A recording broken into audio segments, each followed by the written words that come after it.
Hello guys, I'm Blair. This is just not my story. It is also my late husband Rex's story. Yes, he is no more with us because a horrible accident took him away from me. It has been a full year since it happened and I still grieve for him. But I also chose to remember the good days to try and get through life. Today, I've come to tell you this story just to show you how horrible some mothers can be. My mother-in-law, Sherry, wasn't a nice person at all. She is vain, greedy, and extremely entitled. Ever since her husband had passed away, she depended on Rex a lot for money. I wouldn't say Rex was a mama's boy because his mother wasn't the best one around. She was a little controlling and demanded a lot from Rex after he got a good job. He was supporting her in whatever way he could, but it was never enough for my mother-in-law. She particularly hated me because she thought I was taking away what was her share of my husband's money. She created a lot of drama and even accused Rex of abandoning her for me. But Rex had never entertained her too much. Rex and I dated for 3 years and were married for 4. When we were in the 2nd year of our marriage, Sherry had come to live with us for a few months. I didn't like that idea, but I allowed it because my husband couldn't say no to his mother. Her house was under renovation, and she used that excuse to step into our new home and stay with us for a few months. Rex had just bought a house, and Sherry was extremely mad at him for spending money on us, instead of giving her a new house and increasing her allowance. All we could do was ignore her as she yelled at us about being selfish. Despite all this, we allowed her to stay with us, and we realized very late that it was a big mistake. One day Sherry left to go to her sister's house abroad and didn't tell us when she would return. We were enjoying a few days of peace when suddenly our entire world came crashing down. Rex had gotten a rather big credit card bill and we had no idea where it came from. Rex said, "I don't know what to do, Blair. I don't even know what credit card this is. I never applied for it or have it in my possession." "Are you sure you didn't accidentally get one and forget about it? Maybe someone got hold of that spare credit card." "No, Blair. You know that I always discuss these things with you. If I really wanted to apply for a new card, I would have talked to you first. Besides, I just bought a house. Why would I order a new credit card and put myself further in debt?" "I don't doubt you, Rex. This is all really fishy. I think we need to go to the cops and see what's up." "You're right, Blair. We absolutely need to go to the cops and find out who is responsible for this." Rex and I made a police report and did everything possible to find out who did this. It was when the cops had reviewed the security footage at the bank that they found out who was using the credit card. It was none other than my mother-in-law, Sherry. This woman had literally committed identity theft and applied for a credit card using my husband's details. She was at home living with us when the new card was delivered, and that's why we never saw it or knew where it was. When we found out who did this, Rex was absolutely devastated. I was more angry than ever and wanted to scream and slap the crap out of Sherry. We hastily made a phone call to my mother-in-law to confront her. Her reaction was not something we had expected. She didn't apologize or even show remorse for her actions. Instead, she said, "Yes, I took out that credit card in your name, Rex." "Mom, why would you do that? What's wrong with you?" "What is wrong with me, son? Tell me what is wrong with you. You went and bought a house and didn't care when I asked you to give me more money. So you thought it would be a good idea to take out a credit card in my husband's name behind his back? I did what I had to do to make Rex fulfill his duty as my son.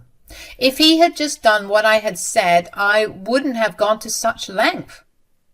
"Mom, you need to come back and pay all this debt. I can't afford to lose so much money." "Well, The debt is in your name, so I'm not paying anything. You should be ashamed of yourself, Rex. You can't ask me for money." I was mind blown at the way Sherry was dealing with the situation. She was taking no accountability for her actions, and even said that Rex was responsible for the debt since only his name was on those cards. Mind you, guys, this is the same woman who actually applied and spent money on that card. I was so angry.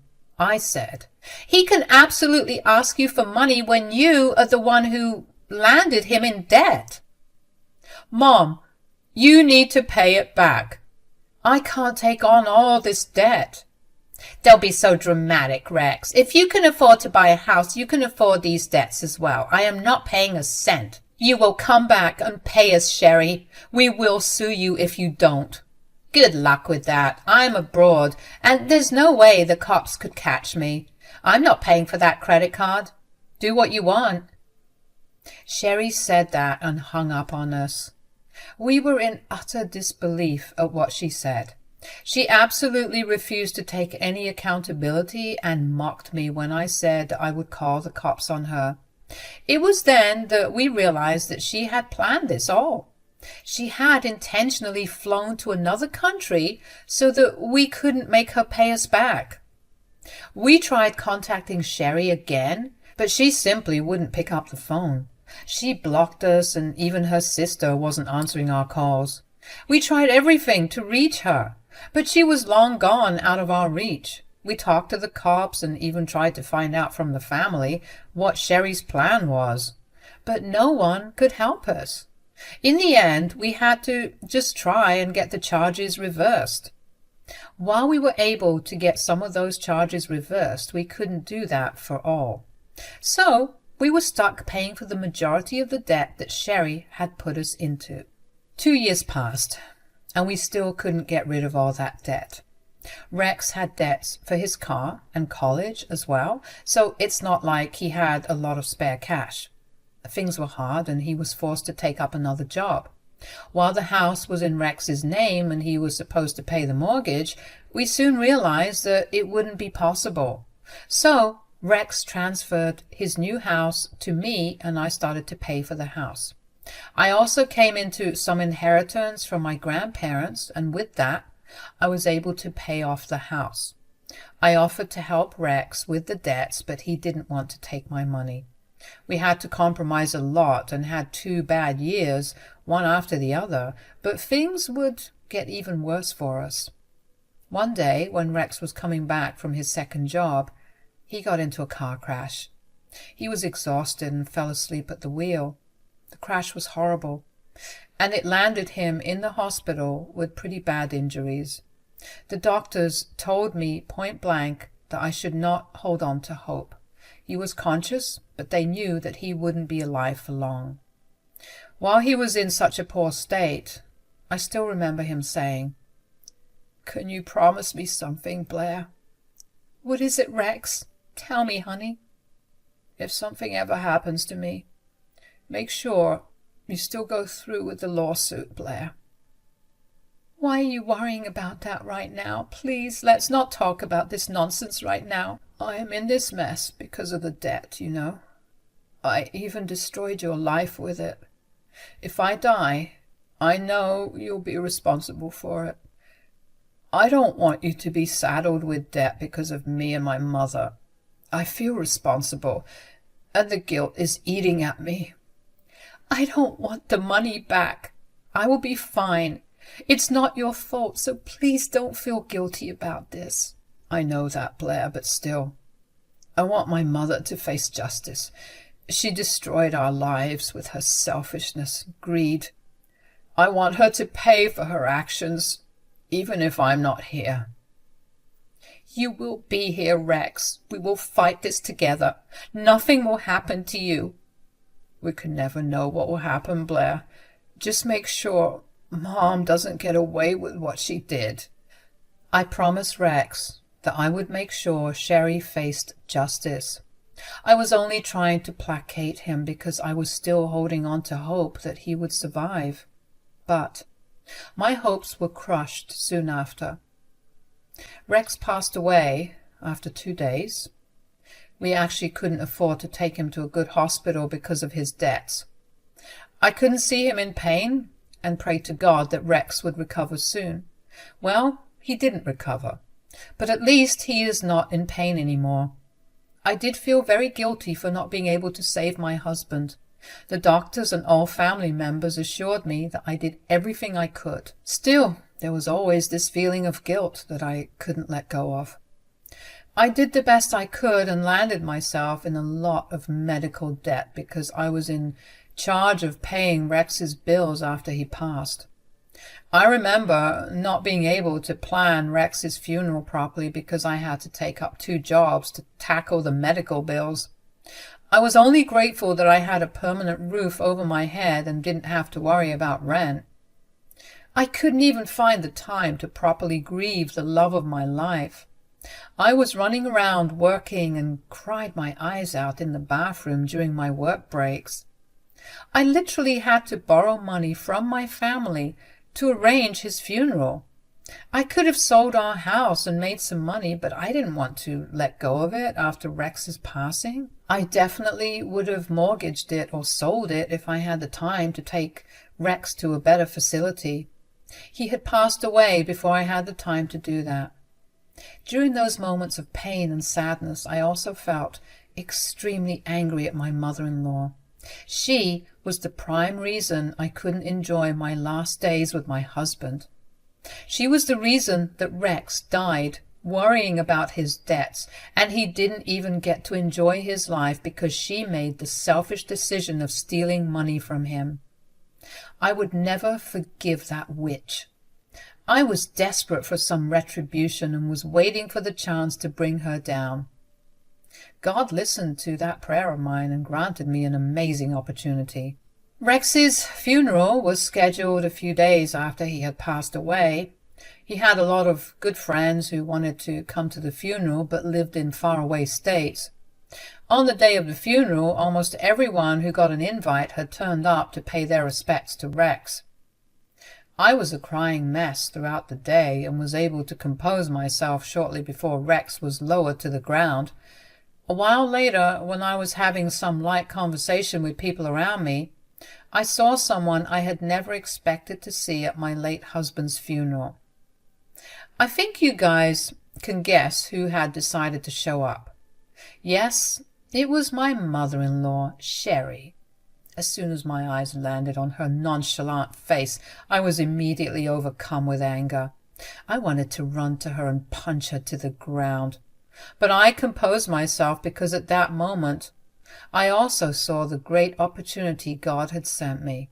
I walked up to her with an eerily calm face and said, "What on earth are you doing here, Sherry?" "What do you think I'm doing here, Blair? My son has just passed away and I should be at his funeral. You should have sent me an invite." "Why do you think you're entitled to an invite? You had no love for your son, Sherry. You only saw him as a money maker. And you ran away with his money. You think you still deserve an invite after all this?" "Oh, that's all in the past. I know my son isn't the one to hold grudges. I'm his mother after all. I'm pretty sure he has gotten over it. Is that why you never bothered reaching out when he tried to get in touch with you? Save your lies for someone else, Sherry. Those lies won't work on me. Tell me why you were really here." "Well, you decided not to send me an invite, so I just came over by myself. I got the information from his friend's posts and decided to drop by and see what he had left for me." Sherry, being the extremely entitled and evil woman she was, had come to Rex's funeral only to look for her inheritance. I was right in assuming that she wasn't just there to pay her respects. She had some ulterior motive in attending Rex's funeral. She cared nothing about her own son, and had betrayed him in the worst way possible. But she still had the audacity to think that Rex had moved on and forgiven her just because she was his mother. Oh, she was wrong about that. But I wasn't going to tell her that outright. I said, "What makes you think Rex has left you anything?" Why won't he leave me anything? I'm his mother after all. I think we have already established the fact that you have been a horrible mother to him. And I told you that my son would never hold grudges. He loved his mom too much. We would have been happy if you weren't in the picture. I know you would have loved that, Sherry. Well, guess what? I am in the picture. I bet you don't want me to get my rightful inheritance. That's why you didn't invite me to the funeral. Well, you can't keep me away, Blair. I will get what I deserve from my son. What makes you think he had anything left after you landed him in a huge debt? If not money, I can say for sure that he has left me half of his house.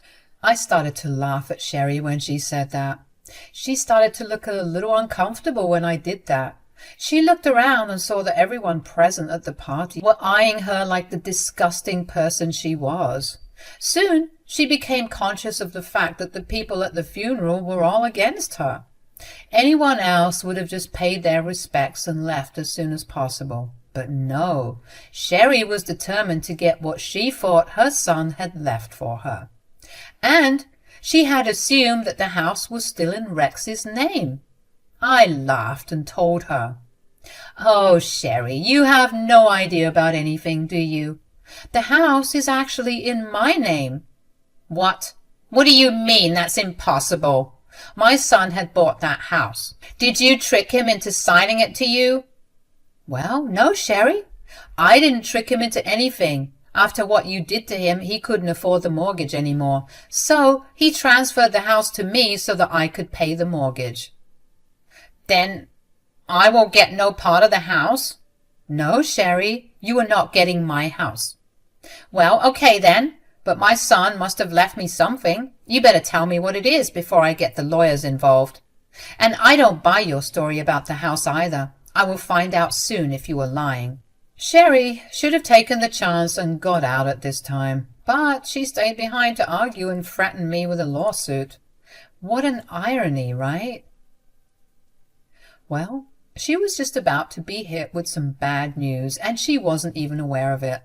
I decided to humor her and said, "Sorry about that, Sherry. You don't have to file a lawsuit against me. There is something that Rex has left behind for you." "See? It wasn't so difficult to accept that now, was it? You thought you could get away with hiding what is truly mine. Well, bad luck, because I'm here to have my share. Now tell me what he has left behind for me." "Do you really want me to tell you what your son has left behind, Sherry?" "Okay then, hear this. Your son has left behind a lawsuit for you." Sherry looked confused when I said that.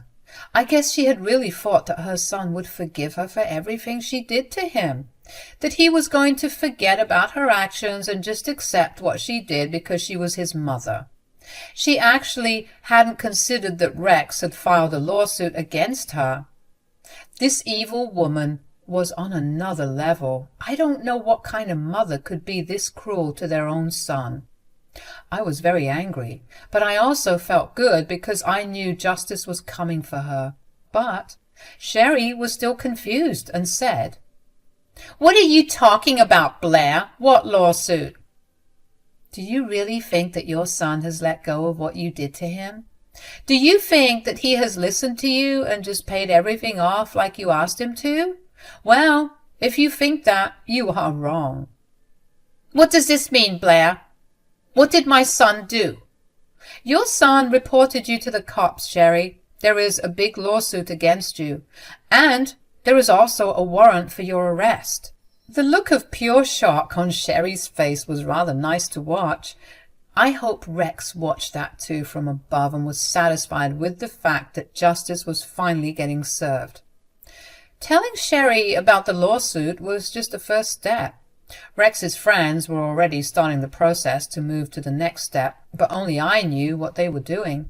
Sherry was just shocked to her core and started to look really panicked.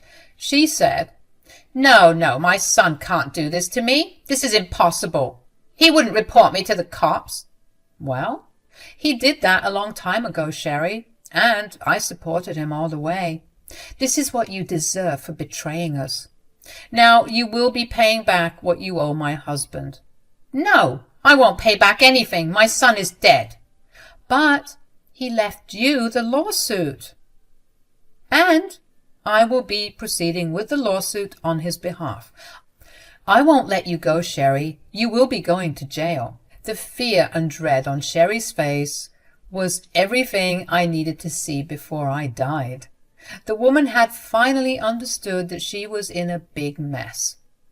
She had a big lawsuit against her, and she would be held accountable for her actions. I noticed that she started to shake when I mentioned that she would be going to jail. But then Sherry tried to act courageously and said, "I'm not giving you anything, and I wouldn't be going to jail. I will leave before anyone can catch me." "If that was your plan, Sherry, you would have left a long time ago. It's too late for that now."